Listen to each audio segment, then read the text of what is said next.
Hello and welcome everyone. 3D geometry पर based एक question solve करते हैं। क्वेश्चन में स्टेटमेंट दी गई है, let the shortest distance between the lines x minus 3/3 is equal to y minus alpha by minus 1 is equal to z minus 3/1 and x plus 3 by minus 3 equal to y plus 7/2 equal to z minus beta by 4 be 3 square root of 30।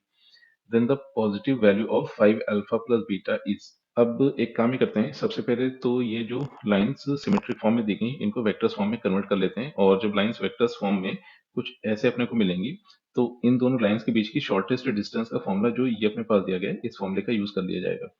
तो अब होगा ये कि जब straight line अपने को कुछ ऐसे दी गई है, x minus A divided by P is equal to Y minus B divided by Q is equal to Z minus C divided by are.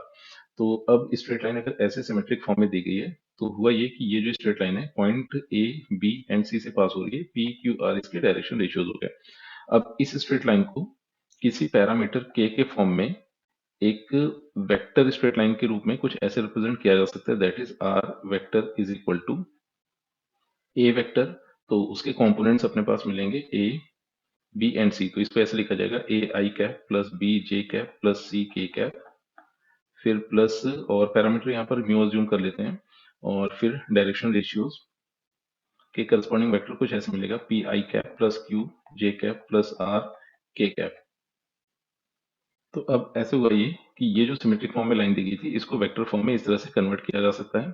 अब यहाँ पर इसको अगर इससे कंपेयर किया जाए तो ए वेक्टर का काम तो ये वेक्टर कर रहा होगा और बी वेक्टर का काम ये वेक्टर कर रहा होगा। तो अब इस तरह से हुआ ये कि अगर दोनों ही गिवन लाइंस, इसको अगर लाइन L1 कह दे, इसको अगर लाइन L2 कह दे, तो अब अगर लाइन L1 के रिस्पेक्ट में A1 वेक्टर के कंपोनेंट्स लिखे जाएं तो A1 वेक्टर के कंपोनेंट्स मिलेंगे 3 अल्फा एंड 3, साथ ही साथ B1 वेक्टर के कंपोनेंट्स अपने को मिलेंगे 3 minus 1 and 1। Similarly line L2 के रेस्पेक्ट में A2 वेक्टर के कंपोनेंट्स अपने को मिलेंगे -3 -7 एंड बीटा, साथ ही साथ B2 वेक्टर के कंपोनेंट्स अपने को मिलेंगे -3 2 एंड 4। तो सबसे पहले तो यहाँ पर B1 क्रॉस B2 इवेल्युएट कर लेते हैं। तो B1 क्रॉस B2 वेक्टर ये अपने को रिजल्टेंट देगा determinant of I cap J cap K cap, and B1 के कंपोनेंट्स 3 -1 1 एंड B2 के कंपोनेंट्स -3 2 एंड 4। फिर फर्दर इस डिटर्मिनेंट को फर्स्ट रो के अलॉन्ग अगर एक्सपेंड करें तो रिजल्टेंट बना I कैप टाइम्स फिर -4 -2 फिर -J कैप टाइम्स, और फिर रिजल्टेंट बनेगा 4 3 12 और +3, देन प्लस के कैप टाइम्स, और रिजल्टेंट आया है 6 + 3, और ये आ जाएगा अपने पास 3 2 6 और -3, तो 6 -3 बन गया है 3। तो फर्दर अगर इसको सिंप्लीफाई करके लिखें तो यहाँ से जो B1 क्रॉस B2 वेक्टर अपने को मिलेगा that will be -6 I cap और फिर -15 J cap, then +3 K cap. फिर फर्दर यहाँ से mod of B1 cross B2 vector अगर लिखा जाए तो modulus of B1 cross B2 vector मिल गया square root of 6 square that will be 36, फिर 15 square that will be 225, then 3 square that will be 9। तो फर्दर अगर इसको सिंप्लीफाई करके लिखे तो यहाँ से रिजल्टेंट अपने को मिल रहा है 270।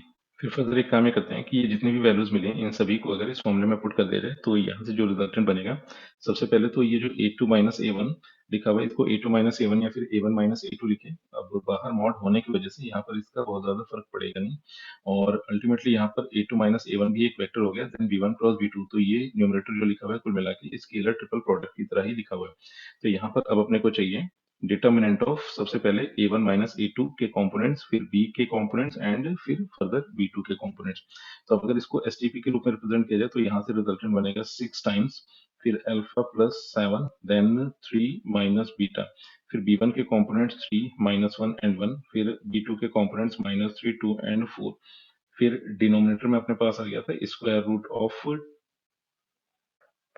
270, और ये गिवन था 3 स्क्वायर रूट ऑफ 30 के इक्वल।